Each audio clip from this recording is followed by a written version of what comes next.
신나는 시사 토크쇼 오태훈의 시사본부. 자, 매주 화요일 현안 둘러싼 여야 의원들의 가감없는 설전 정치 화투가 있죠. 오늘도 더불어민주당의 김성환 의원 자리하셨습니다. 어서 오십시오. 네, 안녕하세요. 김성환입니다. 예, 그리고 바른미래당의 최이배 의원도 나오셨습니다. 어서 오십시오. 예, 안녕하세요. 날씨가 따뜻하고 좋습니다. 예. 자, 조금 전에 정부가 3.1절 100주년을 앞둔 시기를 맞아서 제주 강정마을 해군기지 반대 집회 관련자 등 시국 사건 처벌자 107명을 포함해서 총 4천여 명을 상대로 특별 사면을 단행을 했습니다. 현 정부 들어서는 두 번째 사면인데요. 이번 사면 결정 두 분 어떻게 보실지 궁금합니다. 먼저 김성환 의원님 말씀해 주시죠. 네, 흔히 이제 사면 때가 되면 그 유명한 정치인들이나 경제인들 사면 얘기가 많이 나오잖아요. 네. 이번에는 그 정치인이나 경제인 사면은 일제로 없었고 그동안 우리 사회에 여러 가지 이제 갈등 과제, 세월호나 사드나 제주 강정마을 같은 이런 네. 갈등 과제 때문에 이제 처벌을 받은 분들의 사면이 눈에 띄는 거죠. 그게 아마 3.1절 100주년 기념 취지 등을 고려해서 네. 그런 이제 논란이 될 만한 사면은 일절 배제하고 나름 의미 있는 사면을 한 거 아닌가 이렇게 생각합니다. 네. 주로 지금 이목을 끄는 대상자가 미국산 쇠고기 수입 반대 촛불 집회, 또 밀양 송전탑, 제주 해군기지, 세월호 참사, 한일 위안부 합의, 사드 배치, 또 2009년에 쌍용차 파업 관련된 이 7대 사회적 갈등 사건의 시위라든가 집회에 참여했다가 처벌받은 사람들이 사면이 됐는데요. 예. 최 배우님 말씀해 주시죠. 그러니까 어떻게 보면 지난 정부에서 좀 사회적 갈등의 대표적인 사례들이었죠. 그래서 뭐 문재인 대통령께서 국민 통합의 어떤 관점에서 이렇게 사회적 갈등을 굉장히 이제 당시에 심하게 좀 다퉜고 그래서 국민들로부터 굉장히 좀 박근혜 정부가 또 비난받기도 했던 부분이에요. 그래서 네. 그런 부분들에 대해서 갈등 해소 차원에서 국민 통합 차원에서 이렇게 하신 부분은 굉장히 저는 바람직하다고 생각하고요. 예. 환영하고. 다만 이제 제주 강정마을 같은 경우는 그 소송이 완전히 완료가 되지 않은 상황에서 뭐 그 사면이 됐을 수 있다라는 그런 이제 문제 제기가 지난 국감 때 있었거든요. 예. 그러니까 지난 국감 시기에 그 대통령이 제주를 찾아갔다가 소송 중인 사안이었는데 사면하겠다고 약속을 하는 바람에 예. 그때 또 논란이 된 바가 있었어요. 그래서 좀 그런 그러니까 논란을 없애고자 갈등을 취하고자 하는 것인데 새로운 또 논란을 만들진 않도록 네. 좀 신중하게 했어야 되지 않았나? 그리고 만일 그런 문제 제기가 또 있다면 그런 부분에 대해서 좀 정부가 충분히 설명해서 뭐 갈등을 줄이는 데 노력해 주셨으면 합니다. 네, 우리 최 의원님 말씀하신 대로 예. 이게 재판이 안 끝난 사안의 경우는 이번 사면에 물론 그 사면 대상은 아닌데요. 네. 알고 있습니다. 네. 알겠습니다. 하나만 더요. 정치권이라든가 법조계 쪽에서 계속 흘러나온 얘기가 한명숙 전 총리, 이광재 전 강원지사, 이석기 전 의원과 같은 정치권 인사의 사면 복권 가능성도 제기가 됐었는데 최 의원님 이게 빠지면 어떻게 보세요? 근데 이제 이럴 때 또 균형을 맞추기 위해서 결국은 정치인 사면을 하다 보면 뭐 이렇게 여야의 그런 거를 균등하게 또 해야 되는데 또 그러다 보면은 또 이게 잘 안 맞으면 논란이 있고 해서 제가 보기엔 아예 빼지 않았나 생각을 하고요. 네. 그러니까 지난번 첫 번째 사면 때는 그 정봉주 전 의원을 사면했다가 논란이 좀 됐었거든요. 유일하게 특별 정치인 복권됐었죠. 예, 예. 그래서 그러니까 이제 그런 사례가 있었기 때문에 아마 이번에서는 좀 그 정부가 그런 논란을 최소화하고자 정치인들 다 빼지 않았나 생각하고 예. 뭐 저 그런 부분들은 잘했다는 생각이 듭니다. 예. 김성환 의원님은? 네, 이제 보통 이제 3.1절, 8.15 그리고 크리스마스 이런데 특별 사면들을 하잖아요. 네. 정치인 사면 문제는 아무래도 여야 간에 일정한 공감대가 사전에 좀 형성이 되고 정부 측에 요청을 해야만 되지 않을까 싶은데요.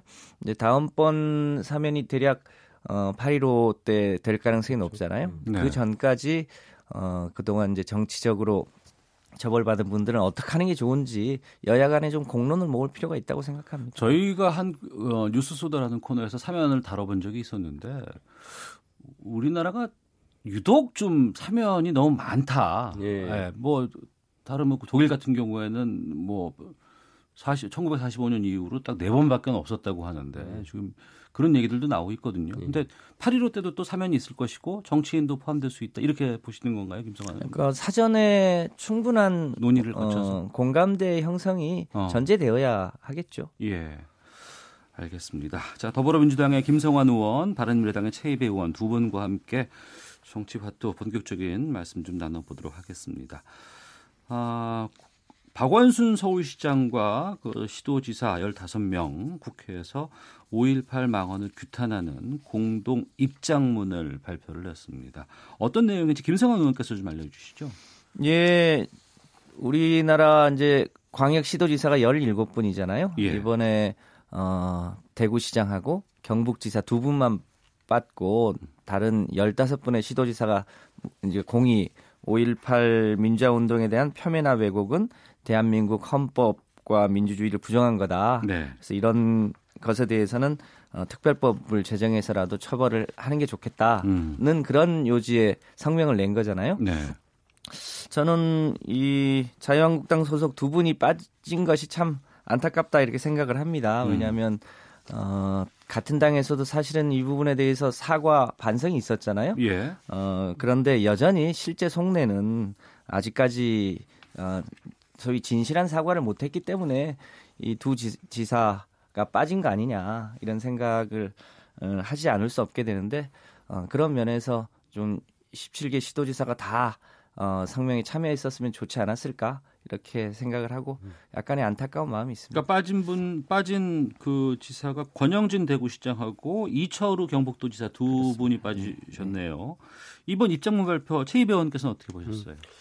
저는 일단 5.18 민주화운동 특별법이 이게 95년도 12월에 제정됐어요. 그러니까 예. 굉장히 오래된 이미 이제 역사가 우리가 한번 정리가 된 내용인데 그거에 대한 망언을 그 한국당 의원님들이 해서 논란이 됐고 뭐 이거를 뭐 우리 시도지사분들도 뭐 행정가이지만 어쩌면 이제 정치인이기 때문에 당연히 이런 목소리 내시는 건 바람직하다고 생각하고 제가 보기에는 이제 같이 역사 왜곡을 한 거에 대해서 같이 국회가 지금 또 사당이 함께 그 의원들에 대해서 징계도 하자고 하고 또 왜곡 발언이 비방 발언하는 거에 대해서는 처벌도 하자는 법을 같이 이제 냈고 그래서 이런 부분에 뭐 시도지사님들이 같이 하시는 거는 잘했다는 생각이 드는데요. 다만 네. 이제 그 권영진 시장님이 그 이용석 광주시장에게 이 그 공동 선언문 읽기 전에 이제 먼저 더 이렇게 나서서 그 메시지를 보냈죠. 사과 메시지를. 네.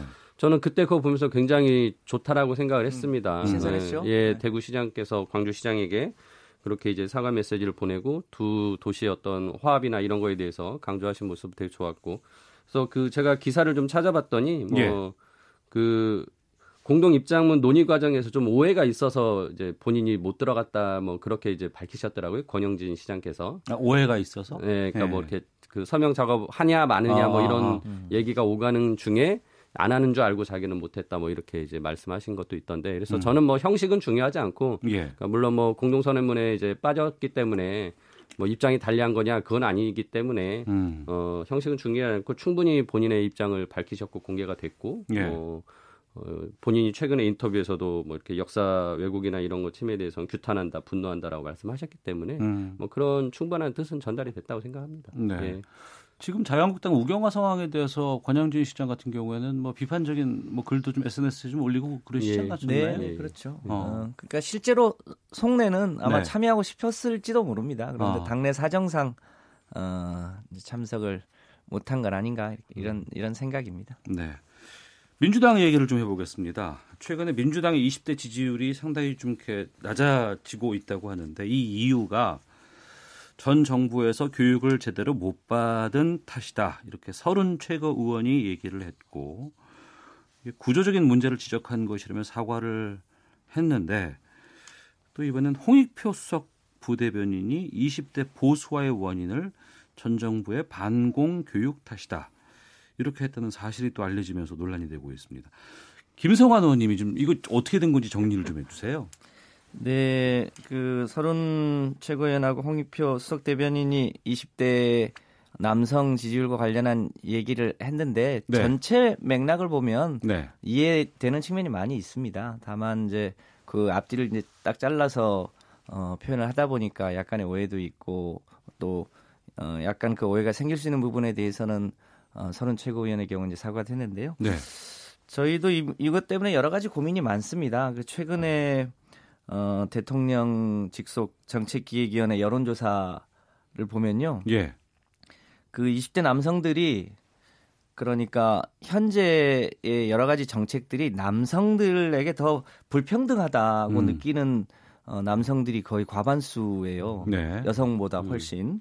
그러면서도 남성이 가정에 대한 책임을 져야 된다고 일종의 가부장적 책임감 이런 거는 여전히 50%가 넘거든요. 예. 그리고 남자는 이제 약한 모습을 보이면 안 된다. 이런 것도 거의 과반수에 육박해요. 그러니까 우리 사회가 굉장히 빠르게 세계화되고 변화하고 또 남녀 평등의 속도가 이제 빨리 가는 반면에 여전히 소위 우리 사회에 남성이 가져야 되는 여러 가지 부담. 사회적인 책임, 네. 부담 이런 게 가장 많이 응축이 되고 또 일자리는 여전히 부족하고 또 군대도 갔다 와야 하고 이런 사회적 부담이 20대에게 가장 응축되어 있는 이런 구조적 문제이고 그 중에 이제 한 단면이 이제 교육 문제일 수 있는데 그것이 저는 전체라고 생각하지는 않고요. 이런 구조적인 문제 중에 일단을 표현한 거다 이렇게 봐주시면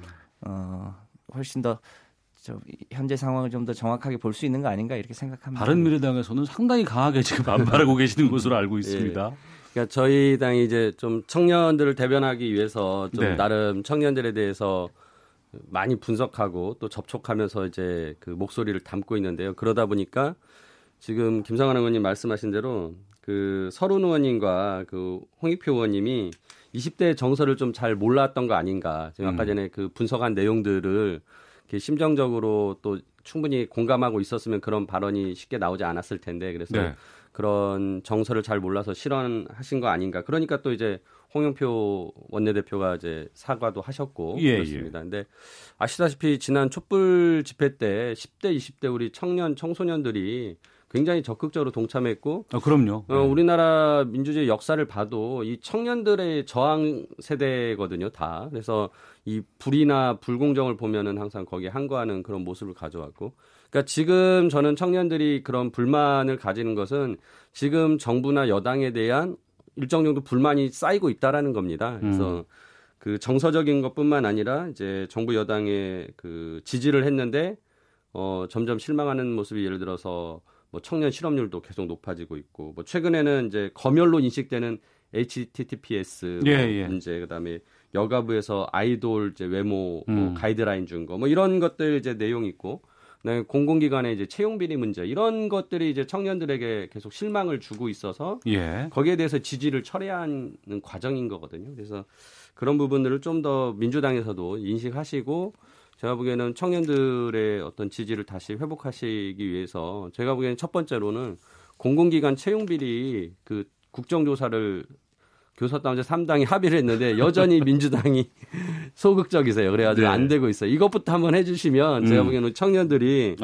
좀 더 공정한 사회로 간다라는 그 사인을 받을 수 있는 거니까 이 청년들에게 좀 그런 모습을 보여주시면 좋겠고 저는 민주당에서 이제 이렇게 청년들에 대해서 약간 지지가 빠지는 것에 대해서 반감을 가진 그 의원님들의 그 발언에 대해서 약간 내 편 아니면 적이다라는 그런 생각이 아닌가.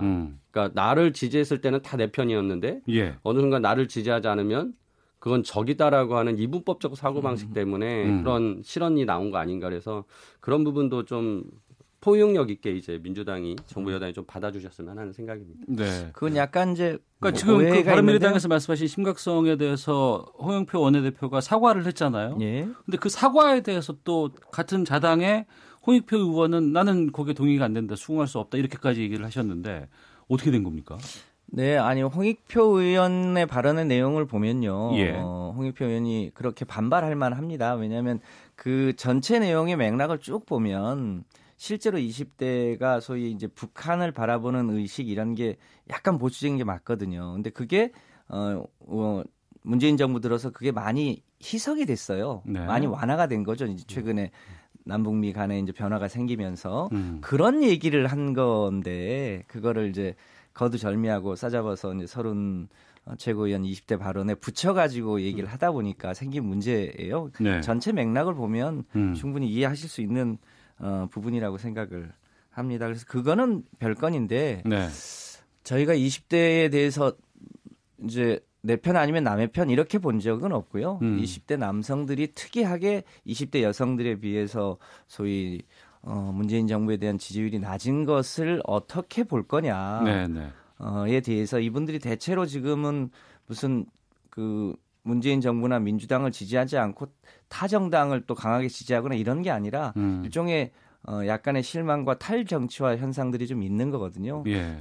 그 포괄적으로 보면 여전히 일종의 희망, 기대 이런 게 잘 안 보인다는 측면인데 그런 부분에 대한 엄중한 책임감을 저희 당이 갖고 있습니다. 예. 근데 그것을 이제 어떻게 접근할 거냐에 대해서 이게 이제 구조적 문제는 좀 시간이 걸리잖아요. 예. 그래서 그 시간이 걸리더라도 20대의 눈으로 이 문제를 근본적으로 해결하겠다고 하는 그런 책임감이 있습니다. 그래서 그걸 절대로 남의 탓으로 돌리지 않고 반드시 20대 청년들에게 희망이 될 수 있도록 열심히 정책도 개발하고 내용도 챙겨보도록 하겠습니다. 예, 청취자께서 계속 의견 보내주고 계시는데요. 우영진님, 20대 여자가 정권 지지율 높은 것은 교육을 잘 받았기 때문인가요?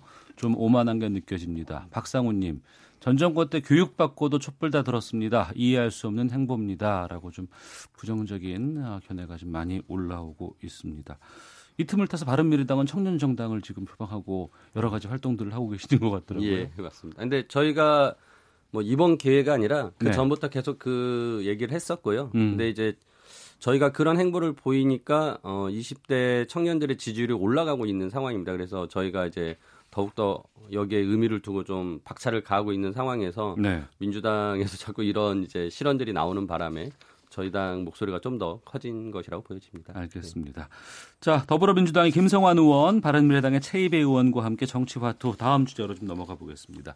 환경부 블랙리스트 연일 논란 중에 있습니다. 환경부 산하기관 인사개입을 수사 중인 검찰이 청와대와 환경부 사이에 메신저 역할을 했다는 이런 보도도 좀 나오기도 하고요. 여기에 대해서 최이배 의원님께서 좀 먼저 좀 지적해 주시죠. 이 환경부 블랙리스트가 이제 솔직히 지난 정권에서 이 정부 내에서 블랙리스트 문제로 그렇게 우리가 국민들이 분노하고 소가리를 했는데 네. 똑같이 이번 정부에서도 그게 넘어온 지금 사안이어서 너무나 당황스러운 상황이고 저는 이게 이제 비단 그 환경부뿐만 아니라 전반적인 어떤 이제 낙하산 인사 문제로 보여져요. 네. 예, 그래서 정부가 바뀌면 정부의 입맛에 맞는 이제 공공기관의 그 임원들을 선임하게 되는데 우리가 공공기관들에 대해서는 그 임원들에 대해서 임기를 보장하는 것을 법적으로 하고 있거든요. 그래서 그 정부의 어떤 그 방향과 그러니까 정부에 휘둘리지 말고 그 국가의 정체적인 방향에 따라서 좀 쭉 가라라는 취지로 뭐 연구원 같은 경우도 그런 이제 국책 연구기관에 임기를 보장해주고 그러는데 그런 부분들이 지금 계속 무시가 돼가지고 있는데 네. 또 그 번복되고 있죠. 그래서 저는 이 문제에 대해서는 이번 정부가 어떻게 보면 지난 정부의 이제 판박이 같은 모습을 가지고 있기 때문에 너무나 이제 안타깝고 특히나 이 검찰에서 지금 수사 진행 중이잖아요. 제가 보기에는 이 부분에 대해서 깔끔하게 정리해주지 않으면 계속 이거는 정권 내내 뭐 문제될 수 있기 때문에 정리하고 그다음에 앞으로는 좀 이 낙하산 문제 좀 스스로 좀 이제 안 하려는 노력을 좀 보여야 되는데 네. 근데 흔히 밖에서 하는 얘기가 그래요. 여기에 대해서 지금이 가장 낙하산 보낼 피크 시기다라고 이렇게. 그러니까 오히려 막 하루가 멀다 하고 낙하산에 대한 그런 보도가 나오고 있으니까 예. 이 부분에 대해서 좀 이번 정부는 정말 좀 다르게 지난 정부와 다르게 좀 임원 선임에 대해서 공정성이나 능력 있는 분들 위주로 좀 해주셨으면 좋겠다 생각합니다. 청와대 쪽에서는 정상적인 업무 범주 체크리스트다 이렇게 지금 계속해서 이야기하고 있는데요. 여기에 대해서 김성환 의원님. 예, 그러니까 용어를 조금 골라서 쓸 필요가 있는데요. 지난 정부 때의 블랙리스트는 아시다시피 청와대가 나서서 문화관광부와 함께 일반 국민 문화예술인 전반에 대해서 사찰을 하고 불이익을 준 건이잖아요. 네. 그래서 블랙리스트라고 하는 거죠. 지금 뭐 환경부나 청와대가 뭐 집권을 하면 그 정부의 장관들 포함해서 여러 산하기관의 기관장들을 선발하게 되어 있잖아요. 네. 그거는 뭐 낙하산이라고 표현합니다만 이 문재인 정부의 철학과 가치와 그 방향을 이해하고 있는 사람들이 적재적소에 들어가는 거죠. 근데 그거를 나쁘게 표현하면 낙하산이라고 하는 건데 실제로 문재인 정부에서 임명한 사람들이 대부분 그 분야의 전문가들을 보낸 겁니다. 네. 그 과정에서 혹시 이제 임기가 조금 빨리 나간 분이 있는지 여부는 좀 확인해 보면 될 일인데 그러니까 일반인들을 사찰하고 불이익을 준 게 아니고요. 이 문재인 정부의 성공을 함께 해야 될 정부의 산하기관의 기관장을 임명하는 과정 문제라 네. 그래서 이걸 체크리스트라고 하는 거거든요. 그런데 과거 정부에서 임명하고 철학과 노선이 전혀 다른 사람이 네. 임기가 보장되어 있다고 눌러 앉아 있으면 제대로 일을 하기가 어려운 거 아닙니까? 이제 그런 부분에서의 약간의 전 다툼이 있었을 수 있다. 다만 이제 그것도 어떻게 하는 게 보다 옳은가에 대해서는 좀 사회적 공론이 필요하다 이렇게 생각합니다. 예. 그런 상황에서 오늘 아침에 그 중앙일보 혹시 보셨어요? 그 박은정 그 권익위원장이 김태우 전 청와대 특검 반원의 공익신고자 지위를 놓고 공익신고자가 맞다 이런 입장을 밝히셨던데 혹시 보셨습니까? 못 봤습니다. 지금 봤습니다. 아 그러셨어요? 근데 이제 최 의원님, 예, 뭐 저거하고 좀 앞에 말씀하신 것 때문에 제가 말씀드릴 게 있는데, 예. 이 공공기관에 대해서는 임기를 보장하고 또 임원 추천 절차가 다 내부에 있습니다. 그리고 그 위원회를 꾸려가지고 그 위원회에서 뭐 기관장이랄지 또 임원을 다 선발하게 돼 있는데 네. 이런 그 절차들을 법적으로 마련해 놓은 이유가 아까 말씀드렸다시피 특히나 이 국책연구원 같은 경우는 장기적인 그 국가에 대한 그 연구 계획을 짜가지고 실행을 하는 건데 네. 그런 게 정권 5년마다 막 계속 달라지면 안 되는 거라고 생각해서 그렇게 만들어 놓은 거거든요. 근데 지금 우리 김 의원님 말씀대로 지난 정부에 있던 사람이기 때문에 이번 정부하고 안 맞으면 나가야 된다라는 거를 그렇게 생각하신다는 것 자체가 저는 뭐 매번 모든 정권이 바뀔 때마다 그래야 된다라고 생각하면 지금 네. 이 공공기관에 관한 이런 법률이나 이런 것들이 다 무의미해지거든요. 그래서 저는 그런 부분에 대해서는 조금 이번 정부도 다시 공정하게 원칙을 잡는 그런 상황에서 좀 바라봐야 된다고 생각을 하고요. 네. 그다음에 지금 방금 말씀하신 이제 김태우 전 수사관에 대해서 권익위에서는 공익신고자라고 보겠다라고 했는데 보호는 못하겠다라고 했습니다. 그런데 그걸 청와대가 공익신고자가 아니다라고 또 얘기했고 권익위가 다시 공익신고자 맞다라고 지금 하고 있는데, 그러니까 제가 이거 저희 당에서 어제 논평을 냈는데 민주당에서 그 김경수 전 지사에 대한 이제 그 재판에 대해서 재판 불복이라고 저가 표현했는데 예, 청와대가 예. 이제 행정 불복을 하고 있는 거 아니냐라고 생각합니다. 그래서 좀 지나치게 정부의 입맛에 맞지 않으면 그렇게 적대시하는 건 좀 문제가 있다는 생각이 듭니다. 알겠습니다. 정치와투 더불어민주당의 김성환 의원, 바른미래당의 최이배 의원과 함께하고 있는데요. 잠시 쉬었다가 계속해서 이어가도록 하겠습니다.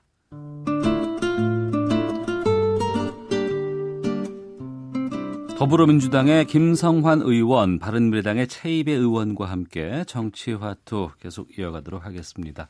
청취자께서 의견 보내주셨습니다. K73385989님. 박근혜 정부 때는 블랙리스트고 이번 정부는 체크리스트? 다음 정권은 가이드리스트일까요? 내용의 차이는 있을지 몰라도 본질적으로 비슷하다고 봅니다. 0324님, 바른미래당은 인사평가서 작성 안 하시나요? 회사에서 인사고과 평가서 안 만들고 기분 따라 연봉 측정하고 승진시키나요? 정상적인 환경부 문건을 악의적으로 해석해선 안 된다고 봅니다. 라는 의견들 보내주고 계십니다. 4대강 보해체를 두고 찬반 논란이 지금 계속 이어지고 있습니다. 환경부가 금강, 영산강의 보 5개 가운데 3개를 해체하고 2개는 상시 개방하는 안을 제시를 했는데 차라리 이게 경제적으로 이익이다 이런 판단인 것 같습니다. 여기에 대해서 김성환 의원님 좀 말씀해 주시죠. 예, 강물은 흘러야 되는 거 아닙니까? 근데 이명박 대통령께서 소위 한반도 대운하, 이건 보통 19세기 때나 했던 일이죠.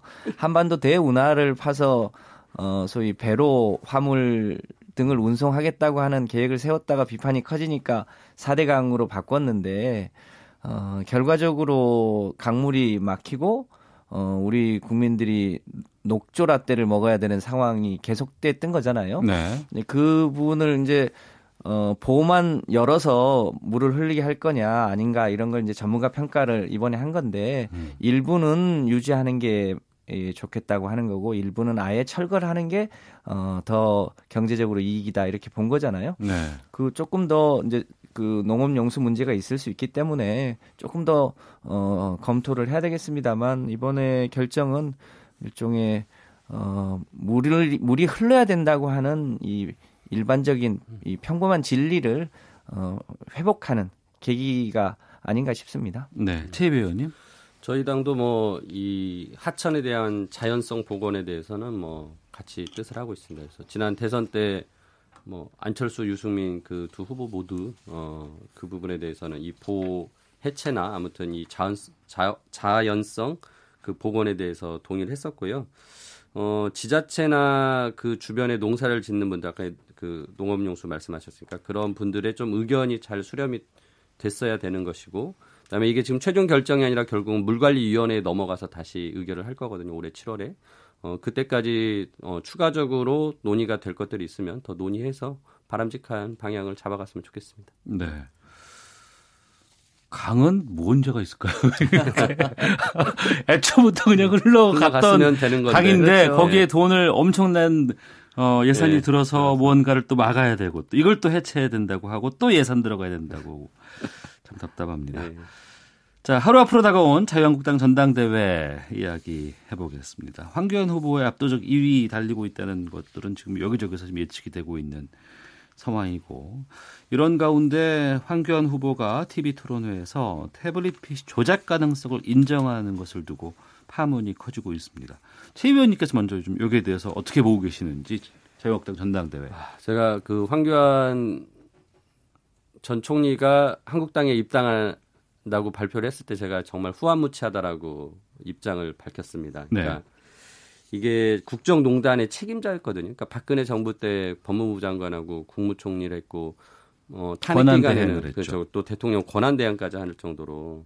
근데 진짜 이런 분이 다시 그 우리나라 제1야당에 지금 대표가 되겠다고 나섰는데 점점 발언하는 그 내용들을 보면 뭐 이미 다 아시겠지만은 뭐 탄핵에 대해서 불복하는 내용 또 그 탄핵을 촉발했던 태블릿 PC에 대해서 또 부정하는 내용 뭐 이런 그러니까 과거 사법부나 헌재가 판단 이미 다 내린 것을 부인하고 있거든요. 그러니까 이거는 진짜 어떻게 보면은 그 5.18 망언하고 똑같이 역사를 계속 왜곡하는 그런 행보를 보이고 있는 거예요. 그래서 저는 한국당이 정말 이 구구화되고 우경화되는 이것이 과연 우리나라 발전에 전혀 도움이 안 될 것 같은데 그러면 너무 우려스럽고 모르겠습니다. 전당대회 내일 끝나면은 아마 가장 유력한 지금 황교안 전 총리가 이제 될 가능성이 높다고 하니까 앞으로 과연 한국당이 우리나라 정치에서 어떤 역할을 할 수 있을까라는 것까지 생각해 볼 때 정말 실망스럽고요. 이런 말 하고 싶어요. 이제 그 과거는 역사를 통해서 현재를 관통하고 또 이제 그 미래를 대비할 수 있다. 이렇게 했는데 이게 이에치카의 역사란 무엇인가에 나오는 내용인데 저는 진짜 황교안 총리한테 이걸 좀 읽고 과거에 대한 거에 대한 반성부터 좀 하시고 그거로 미래와 현재를 좀 보셨으면 좋겠다고 조언을 해드리고 싶습니다. 김성환 의원님. 그 최근에요. 지구가 평평하다는 것을 믿는 사람들이 조금씩 늘어나고 있다는 거예요. 굉장히 황당했거든요.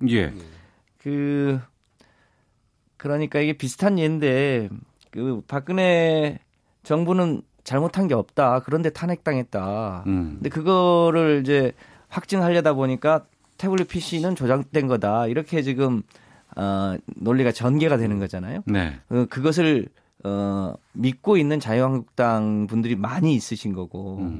그래서 거기에 또 표를 얻으려다 보니까 원초적으로 아까 최비 의원님도 말씀하셨습니다만 이제 이미 정당한 헌법적 절차를 거쳐서 확정된 탄핵 과 그렇게 한 많은 국민들이 있었잖아요. 네. 그것을 원초적으로 지금 부정하고 있는 거고 거기에 동조하고 있는데 자유한국당의 많은 당원들이 마치 지구가 평평하다고 믿는 것처럼 그게 일종의 확증 편향이거든요. 예. 진실을 믿는 게 아니라 자기가 믿고 싶은 걸 믿는 거죠.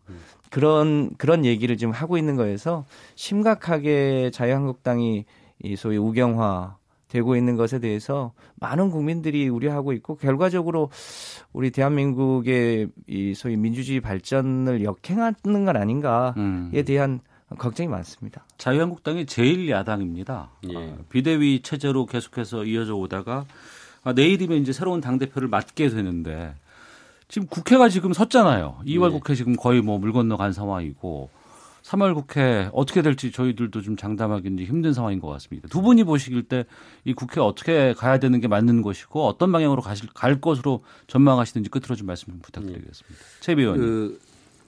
1월 달에는 민주당이 이제 의사 일정을 안 잡아줬고요. 네. 2월 달에는 이제 한국당이 보이콧을 하고 지금 이제 3월 달이 앞서 이제 며칠 남지 않았는데 지금 뭐 첨예한 거는 그겁니다. 한국당에서는 이제 손혜원 의원에 대해서 청문회를 하자라는 네. 걸 주장하다가 이제 점점 그게 확대가 돼서 민주당에서 이제 이해충돌 상황이 되는 국회의원에 대해서 전수조사하고 국정조사 하자니까 한국당이 또 거기에 나서서 환경부 블랙리스트 나왔으니까 환노위도 열어서 청문회하자, 뭐 기재위 열어서 신재민 전 사무관 또 청문회하자, 뭐 이런 식으로 이제 계속 서로 양쪽이 받아들일 수 없을 것 같은 것들을 자꾸 꺼내서 던지면서 네. 국회를 지금 이렇게 공전시키는 거 아닌가 그런 생각이 들거든요. 그래서 저는 그러니까 통 크게 이거 다 받아도 될 거라고 생각합니다. 예. 저는 정부 여당이 진짜 어떻게 보면 국정 운영에 무한 책임을 져야 되는 거기 때문에 한국당이 이런 요구도 받아들여서 저는 국회 열었으면 좋겠다고 생각을 하고요. 그래서 예.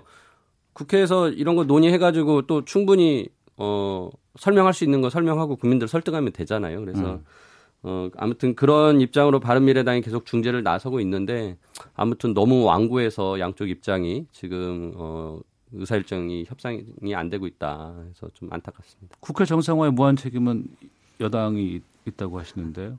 네, 여당에 있죠. 그런 면에서 우리 바른미래당에서 열심히 중재해 주는 것에 대해서 감사하게 생각을 합니다. 예. 아무래도 2월 달은 이제 자유한국당의 전당대회도 있고 그러다 보니까 이 국회에 신경이 좀 덜 쓰여진 측면도 없잖아 있고요. 네. 2월 말에 이제 자유한국당의 전당대회를 통해서 새로운 지도부가 뽑히니만큼 저희가 보기에는 3월 초에는 어떤 방식으로든 개원을 하게 되지 않을까 싶고요. 예. 저희 당도 책임 있게 국회를 열어서 여러 가지 지금 개혁 입법들이 지체되고 있는 게 많잖아요. 네. 그 입법들도 처리를 하고 또 선거법도 개정할 부분들도 개정을 해서 국민들이 걱정하지 않도록 최선을 다하겠습니다. 알겠습니다. 1105번 쓰시는 분께서 볼을 상시 개방하면 유지비도 거의 안 들지 않나요? 왜 돈을 들여 부수는지요? 라고 의견 주셨고 9166님 혈세 낭비 환경 파괴 4대강은 원상 복구돼야 하고 무리하게 밀어붙인 책임자들은 반드시 그 죄를 물어야 할 것입니다. 라는 의견 주셨습니다. 한 주간의 중요한 정치 현안들 둘러봤습니다. 더불어민주당의 김성환 의원, 바른미래당의 최이배 의원과 함께했습니다. 두 분 말씀 고맙습니다. 감사합니다. 네, 감사합니다.